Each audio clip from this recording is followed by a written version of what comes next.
नमस्कार, मैं हूं आपके साथ प्रगति और आप देख रहे हैं टोटल टीवी। बहुत बहुत स्वागत है आप सभी का हमारे खास कार्यक्रम जरूरी बहस में। मिडिल ईस्ट में जारी जंग को लेकर प्रधानमंत्री नरेंद्र मोदी के बयान के बाद से भारत में संभावित लॉकडाउन को लेकर लोग खूब ऑनलाइन सर्च करने में लगे हैं। सोशल मीडिया पर यह दावा फैलने लगा कि वेस्ट एशिया संकट पर संसद को संबोधित करते हुए प्रधानमंत्री नरेंद्र मोदी ने कोविड-19 जैसे लॉकडाउन का संकेत दिया। हालांकि लोकसभा और राज्यसभा में पीएम मोदी के दिए गए भाषणों से साफ पता चलता है कि यह दावा भ्रामक है। दरअसल हाल ही में पीएम मोदी ने लोकसभा और राज्यसभा में मिडिल ईस्ट में चल रहे संकट को लेकर बयान दिया। बस इसी बयान को लेकर लोगों में भ्रम की स्थिति बन गई और देश भर में लॉकडाउन की चिंगारी भड़क गई। इस बीच सरकार की तरफ से सर्वदलीय बैठक बुलाई गई। वैश्विक संकट, भारत की अर्थव्यवस्था और सप्लाई चेन को लेकर चर्चा करने के लिए मोदी सरकार द्वारा सर्वदलीय बैठक की घोषणा करने के बाद अटकलें और तेज हो गई। बता दें कि इस सप्ताह की शुरुआत में लोकसभा और राज्यसभा में अपने भाषणों में पीएम मोदी ने कोविड-19 महामारी का जिक्र तो किया, लेकिन केवल इस उदाहरण के तौर पर कि वैश्विक संकट से देश कैसे निपट रहा है और उसने पहले वैश्विक संकट में कैसे निपटा है। कैसे पीएम के बयान के बाद भ्रम फैला, कैसे अफवाहों को हवा मिली और कैसे जनता के बीच गलत मैसेज सर्कुलेट हुआ। आज की चर्चा में इन सभी मुद्दों को शामिल करेंगे।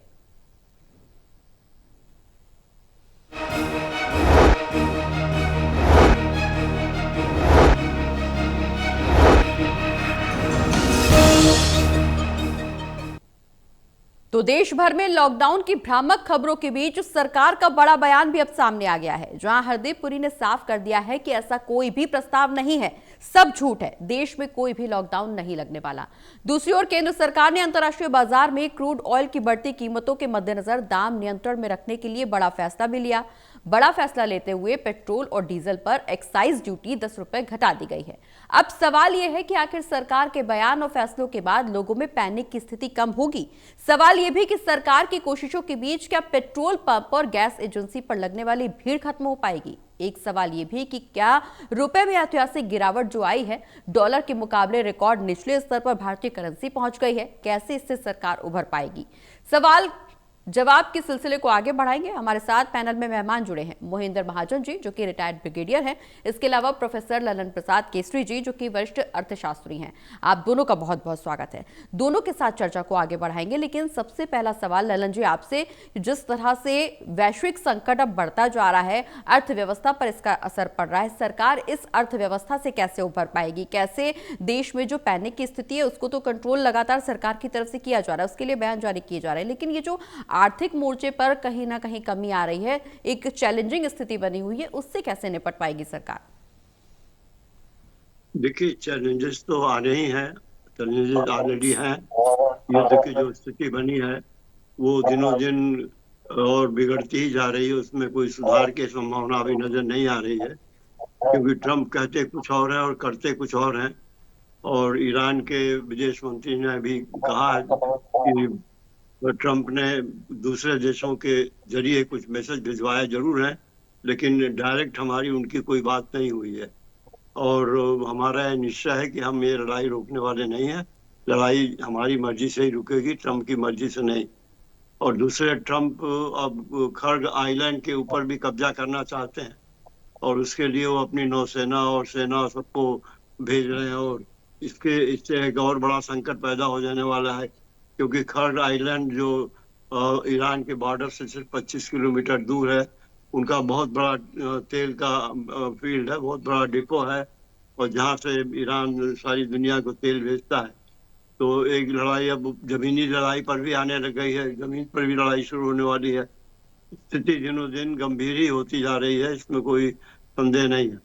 और इसकी वजह से पूरी दुनिया में आर्थिक संकट आ रहा है। पूरी दुनिया की अर्थव्यवस्था पर असर आ रहा है। भारत की अर्थव्यवस्था पर असर तो आना स्वाभाविक है, क्योंकि हम 50% से ज्यादा सप्लाई आयात की और गैस की बाहर के देशों से लगाते हैं। और कतर जो हमारा सबसे बड़ा सप्लायर है, उसके ऊपर सबसे बड़ा संकट इस समय है। उसका जो नुकसान हुआ, जो उसके ऑयल फील्ड और डिपोज वगैरह पर ईरान ने हमले किए हैं, उससे उसकी कैपेसिटी, प्रोडक्शन कैपेसिटी भी कम हो गई है और उसकी सप्लाई भी दुनिया को दे रहा था वो कम हो गया है। भारत का गैस की सप्लाई तो भारत की लगभग 50% कतर से ही आती है। तो कुल मिला जुला कर स्थिति ऐसी है कि जो संदेह पैदा करती है। लेकिन भारत सरकार ने जो अभी बयान दिया, सरकारी बयान जो आया है कि 60 दिनों तक की सप्लाई हमारे पास पूरी है, गैस की, पेट्रोल की, हर चीज की। जी इस बीच में कोई किल्लत नहीं आएगी। तो सवाल ये है कि अगर 60 दिनों की सप्लाई है तो पेट्रोल पंपों पर लाइनें क्यों लग गई हैं जगह जगह? गुजरात से न्यूज आ रहे हैं, कर्नाटक से न्यूज आ रहे हैं, कश्मीर से न्यूज आ रहे हैं। जो ये लाइनें लगी हैं, देखिए इसके दो मुख्य कारण हैं।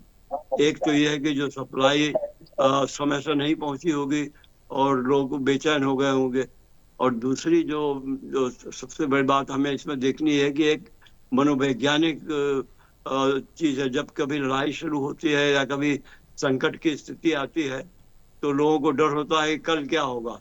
तो ये रसोई गैस के बारे में, पेट्रोल के बारे में भी लोगों के अंदर ये भ्रम हो गया है कि लड़ाई इस तरह चलती रही तो कल इसकी सप्लाई रुक सकती है। जैसे अब वो प्राइम मिनिस्टर ने लॉकडाउन का उदाहरण दे दिया तो उसको लेकर लोग पूरे देश में एक चर्चा होने लगी और विरोधियों को एक मसला मिल गया कि प्राइम मिनिस्टर तो खुद ही कहते हैं कि संकट की स्थिति है और इसका मतलब कि लॉकडाउन हो सकता है। लेकिन स्थिति ऐसी बुरी नहीं है, लॉकडाउन की स्थिति तो हमारी अभी नहीं है। जी जो 60 दिनों की सप्लाई हमारे पास है तो लॉकडाउन का क्या मतलब होता है? और दूसरी बात है कि सरकार ने अभी जो रिसेंट स्टेप लिए हैं, कमर्शियल सिलेंडर्स जो 20% तक सप्लाई थी अब उसको 50% कर दिया है। दिल्ली गवर्नमेंट ने अभी अनाउंस किया है और देश के और हिस्सों में भी ऐसा होने जा रहा है। बाकी जो गैस की और इस पर जो सब्सिडी थी उसको भी सरकार बढ़ा रही है। सरकार ने ड्यूटी कम कर दी है ताकि गैस की प्राइसेस ज्यादा आगे न उछले। लेकिन इसके बावजूद प्राइसेस में कुछ बढ़ावट तो आई है। जी अब जो यहाँ का सबसे बड़ा रिटेल सप्लायर है न्यारा, उसने कीमतें बढ़ा दी हैं। 2 रुपए और 5 रुपए पेट्रोल और डीजल की इस तरह से कीमतों में इजाफा कर दिया है पर लीटर। और भी जो सरकारी कंपनियां हैं वो तो चूंकि सरकार के नियंत्रण में है इसलिए प्राइस वो वही चार्ज कर सकती है जो सरकार डिटरमिन करती है। तो उसी वजह से नियंत्रण में चीजें हैं। लेकिन ऐसी स्थिति में अफवाह होना स्वाभाविक बात है जी और उसके लिए सरकार को सतर्क रहना होगा। इसमें एक जो बड़ी स्थिति को संभालने के लिए अगर आवश्यकता पड़े तो राशनिंग भी करनी पड़ सकती है सरकार को। और दूसरे जो काला बाजारी है इसके ऊपर बहुत जबरदस्त स्टेप गवर्नमेंट को उठाने की जरूरत है ताकि ये काला बाजारी गैस की और पेट्रोल की, डीजल की ये न हो देश के अंदर, क्योंकि ऐसी स्थिति में काला बाजारी होती है आमतौर से। जी बिल्कुल, बाकी निश्चित देखिए रूप इसका से जिस व्यापक तरह से असर हमारी इकोनॉमी पर भी पड़ रहा है। बिल्कुल अब जैसे हमारी करेंसी है, अभी ये करेंसी 94.4 समथिंग आ गई है, जी जो लड़ाई के पहले 90 रुपीज पर डॉलर था। तो ये एक परेशानी की बात जरूर है क्योंकि रुपया की कीमत अगर गिरेगी तो हमारा इंपोर्ट का कास्ट और महंगा हो जाएगा और सारी चीजें महंगी हो जाएंगी जो बाहर से आती है, इंडस्ट्रियल प्रोडक्ट्स, कमर्शियल प्रोडक्ट्स और पेट्रोल डीजल, ये सारी चीजें महंगी होंगी। तो इसकी वजह से महंगाई बढ़ जाएगी, इन्फ्लेशन बढ़ने का डर है। इन्फ्लेशन जो कंट्रोल में है वो उसके ऊपर लगाम लगाना मुश्किल हो जाएगा अगर इस तरह की स्थिति पैदा हुई। और रुपये का डाउन होना तो गवर्नमेंट को स्टेप लेने पड़ेंगे ताकि रुपये को संभाला जा सके। हमारी जीडीपी भी अफेक्ट हो रही है और जो अब एस्टिमेट बड़ी बड़ी रेटिंग कंपनी दे रही हैं वो भारत की जीडीपी की ग्रोथ की रेट को कम कर रही हैं। पहले 7% था, अब वो 5.9% करीब आ गया, 6% आ गया। तो इस तरह से व्यापक असर तो होगा, रुपए पर असर है, कीमतों पर असर है, पूरी इकानमी में जीडीपी पर असर है। जी बाकी जो इस वक्त क्राइसिस जैसे सिचुएशन जो क्रिएट की जा रही है, जी मेरे ख्याल से वैसी क्राइसिस है नहीं, जी ये क्रिएटेड सिचुएशन है। और जो विरोधी पार्टियां हैं उनका ठीक है वो सरकार का विरोध करें, लेकिन विरोध का मतलब ये नहीं कि व्यवस्था को व्यवस्था चरमराए या व्यवस्था को जी संकट में डाल दें, क्योंकि सप्लाई काफी है लोगों को पेट्रोल और डीजल। अभी बहुत से पेट्रोल पंप से रिपोर्ट आ रही है कि वहां पर डिमांड 4 गुना 5 गुना हो गई है। बिल्कुल जो पहले सप्लाई रेगुलर सप्लाई थी तो अब लोगों को इतनी आवश्यकता कहाँ से पड़ गई कि 4 गुना 5 गुना पेट्रोल भरवाने लग गए, या डीजल भरवाने लग गए, या फिर गैस के सिलेंडर आने लग गए। तो जिन लोगों के पास फालतू सिलेंडर पहले के पड़े होंगे, वो उसको वो सोचते हैं कि उसको सब भरवा के रख लें। इस तरह की जो जब संकट कोई आता है, तो मनोवैज्ञानिक स्तर पर भी चीजें होती हैं, और सरकार को चाहिए कि इसके लिए अफवाहों पर जबरदस्त रोक लगाए, और जो कालाबाजारी है उसको रोके, और सप्लाई की आपूर्ति तो हो ही रही है। देखिए, ईरान ने भारत को एग्जाम कर दिया है। जी भारत उन 5 देशों में है जिनका तेल, गैस ईरान के खारमुज से, खाड़ी से जी बराबर आ रहा है, उसमें कोई दिक्कत नहीं हो रही है, सप्लाई भरी पड़ी है। तो देश में कमी नहीं है अभी। लेकिन ये जो स्थिति है, ये एक क्रिएटेड स्थिति है, जी और आर्टिफिशियल स्थिति है। जी इसके ऊपर नियंत्रण आवश्यक है। बिल्कुल, निश्चित रूप से नियंत्रण आवश्यक है, क्योंकि मिडिल ईस्ट में जिस तरह से संकट बना हुआ है, ना सिर्फ दुनिया में बल्कि भारत में जिस तरह की स्थिति बनी हुई है, उससे सरकार कैसे निपटेगी और कितना असर भारत पर पड़ेगा, भारत की इकोनॉमी पर जितना असर पड़ रहा है उससे सरकार कैसे उभर पाएगी, तमाम ऐसे सवाल, इन तमाम सवालों के जवाब ढूंढने की कोशिश आज की चर्चा में करेंगे। हमारे साथ रिटायर्ड ब्रिगेडियर मोहिंदर महाजन जी जुड़े हुए हैं, उन पर भी आएंगे। लेकिन इस बीच टोटल टीवी के सभी दर्शकों से हमारी टीम ये अपील करती है कि इन अफवाहों पर ध्यान ना दें, क्योंकि लॉकडाउन को लेकर के देश भर में भ्रामक स्थिति बनाई जा रही है। देश के में कोई भी लॉकडाउन नहीं लगेगा। अफवाहों से सरकार ने सावधान कर दिया है कि लॉकडाउन की अफवाह ये महज अफवाह है, देश भर में लॉकडाउन नहीं लगेगा, ऐसा कोई प्रस्ताव सामने नहीं आया है। मोहिंदर जी का रुख करेंगे। मोहिंदर जी, जिस तरह से वैश्विक स्तर पर यह संकट बना हुआ है, ट्रंप अपने लगातार बयान बदल रहे हैं, लेकिन मिडिल ईस्ट में जो संघर्ष चल रहा है, अब ईरान ने एक और धमकी दे दी है कि अगर होर्मुज पर अटैक किया गया तो जो दूसरा रास्ता है, यानी कि बाब अल मंडेब जो एक दूसरा स्ट्रेट है, उसको भी बंद करने का ऐलान कर दिया जाएगा। और अगर ये कदम उठाया जाता है तो निश्चित रूप से बहुत लंबा सफर तय करना पड़ेगा तेल और गैस के आयात के लिए, और उससे जो समय 20 से 25 दिन का लग रहा था, 30 से 35 या 40 दिन का भी समय लग सकता है। महंगाई चरम पर पहुंच सकती है। ना सिर्फ विश्व की बात अगर हम करें, सिर्फ भारत का भी जिक्र करें तो भारत में कितनी महंगाई बढ़ सकती है और सरकार उसे कैसे कंट्रोल करेगी। अफवाहों पर तो लगाम लगाई जा सकती है, लेकिन महंगाई को कैसे कंट्रोल किया जाएगा? Pragati, thank you for having me on your show. सबसे पहले मैं ऑपरेशनल पार्ट के बारे में डिस्कस करूंगा। जी देखिए, जो बेड़े या शिप्स अमेरिका लेके आया था, उनमें से जो काफ़ी कुछ रिप्लेनिशमेंट की ज़रूरत है, क्योंकि मिसाइल यूज़ हो गए हैं, ड्रोन्स यूज़ हो गए हैं, और दूसरी इक्विपमेंट इस्तेमाल हो गई है।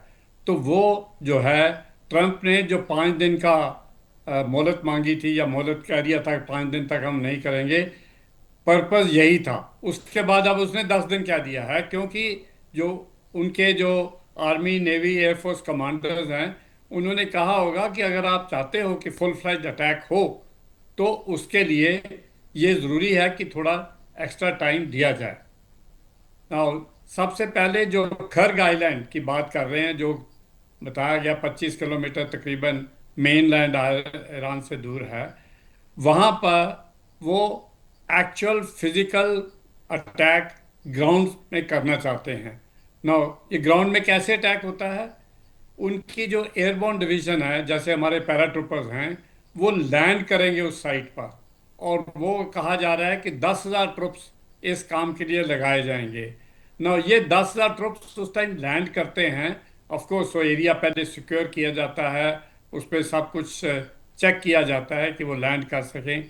ये एक बड़ा ज़बरदस्त ऑपरेशन है, और इसमें लॉसेस बहुत ज़्यादा होने का अंदेशा रहता है। तो ये एक बड़ा रिस्क है। इससे लड़ाई और बढ़ जाएगी, क्योंकि ईरान का जो है ना, जो जनरल फीलिंग थी उनको कि ईरान जो है कमज़ोर देश है, नहीं, उनके पास बहुत असला है, हथियार हैं।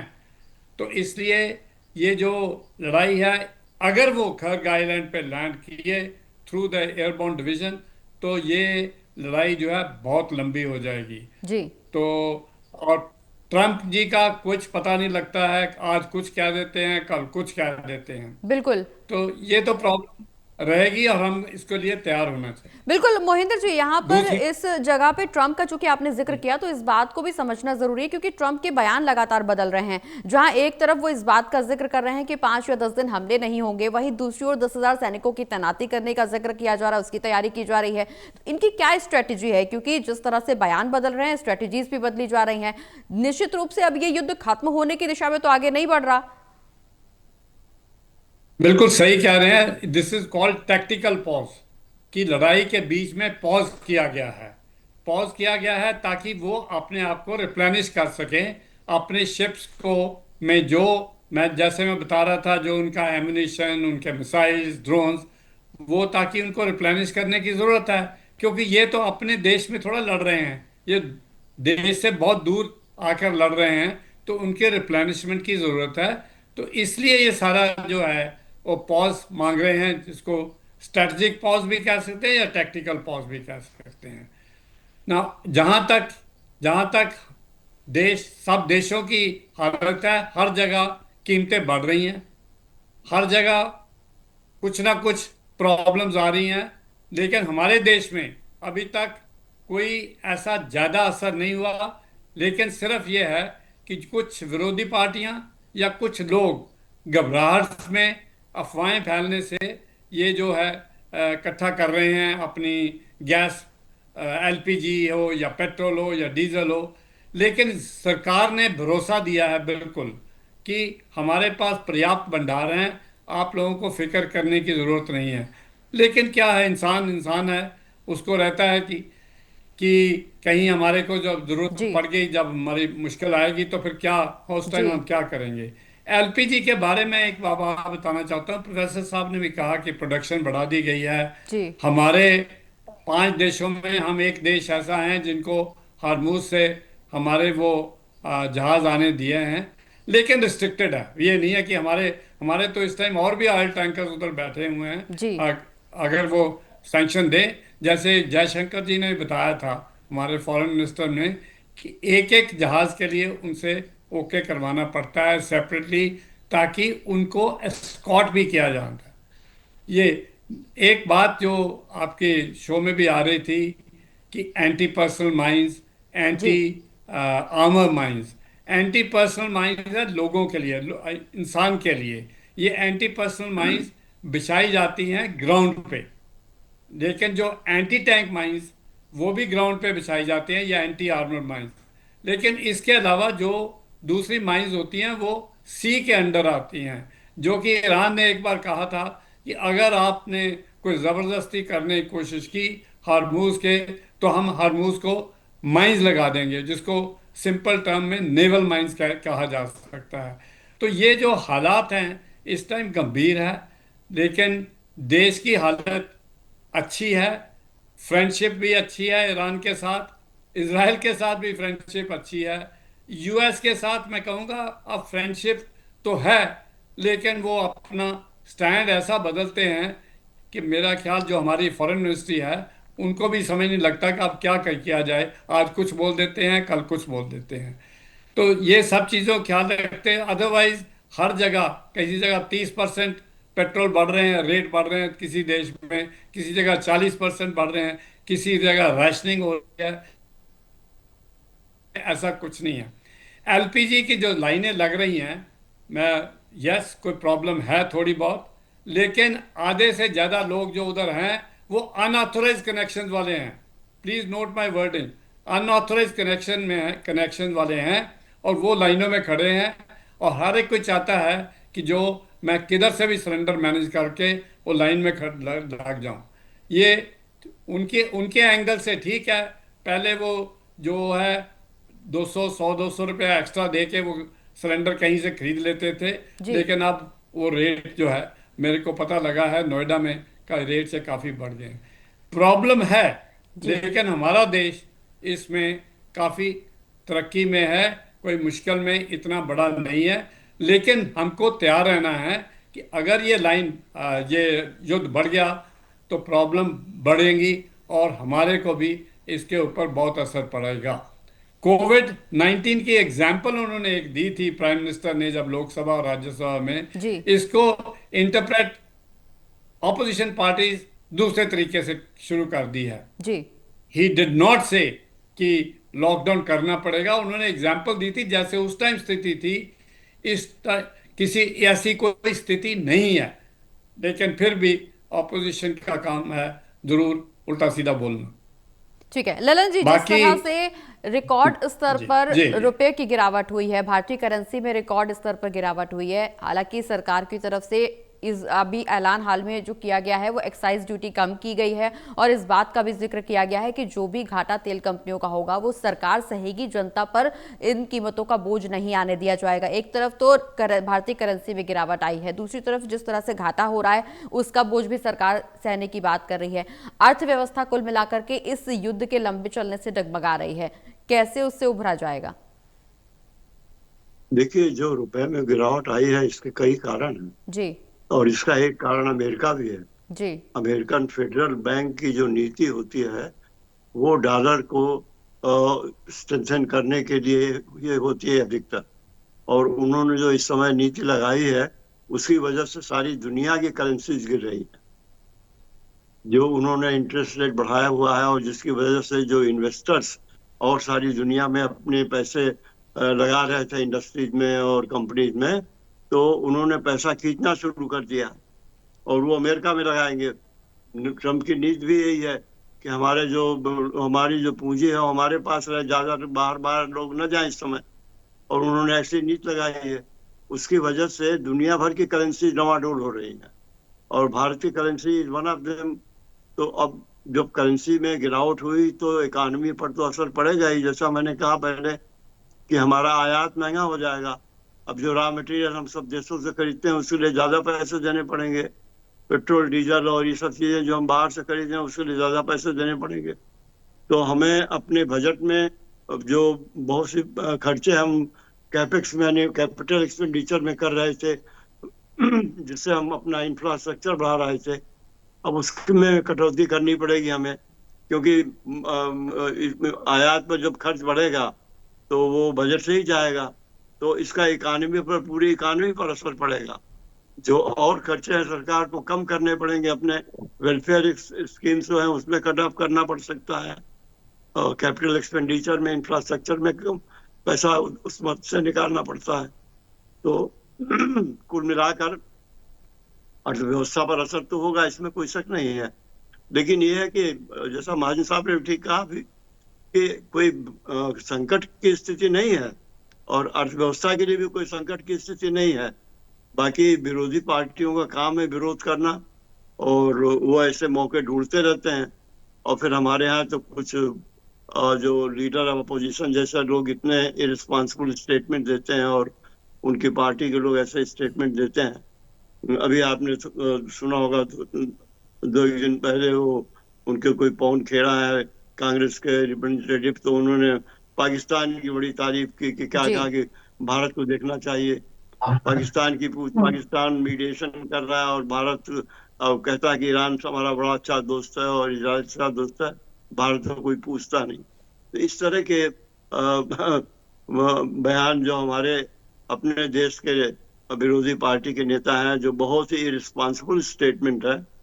और आज के संकट में, तो संकट की स्थिति में देखा जाए तो नरेंद्र मोदी की पॉलिसी बहुत सक्सेसफुल है। देखिए, जो बैलेंसिंग का एक्ट है वो बड़ा मुश्किल होता है, ये टाइट रोप के ऊपर वाक करने वाली चीज है। ईरान को भी हमें खुश रखना है, इजराइल को भी खुश रखना है, अमेरिका से हमारे बड़े संबंध है, अमेरिका से हमारा बिजनेस बहुत बड़ा है, हम उसको एनवाय नहीं कर सकते। इजराइल हमारा दोस्त है, इमरजेंसी में सब कठिन से कठिन परिस्थितियों में हमारी मदद करता रहता है। और ईरान भी हमारा दोस्त है, ईरान में जो चाबहार वो पोर्ट हमने बनाया है वहाँ पर काफी इन्वेस्टमेंट हमारा है। हमारा ईरान को एक्सपोर्ट बहुत बड़ा है, चावल का बहुत बड़ा एक्सपोर्ट है हमारा ईरान को, और बहुत सारी चीजें जो हम ईरान को देते हैं। ईरान से हम तेल भी लेते हैं और ऐसी संकट की स्थिति में भी ईरान हमें तेल दे रहा है। अभी जो लेटेस्ट रिपोर्ट आई है, ईरान ने तेल की सप्लाई भारत के लिए बढ़ा दी है। तो ऐसी स्थिति में जो प्रधानमंत्री की पॉलिसी है टाइट रोप के ऊपर वाक करने की, बहुत ही सक्सेसफुल प्राइम नीति है, और इसको इस तरह से बदनाम करना, अंतर्राष्ट्रीय उस पर चैनल्स पर आकर और लोगों को कहना है कि ये पाकिस्तान को पूछ रही है, भारत तो कोई पूछता नहीं। पाकिस्तान की हालत जी क्या है? अपने 5 दिन का पेट्रोल है उनके पास, जी और पाकिस्तान में लोगों को इतनी भयानक लाइन लग रही, वहां पर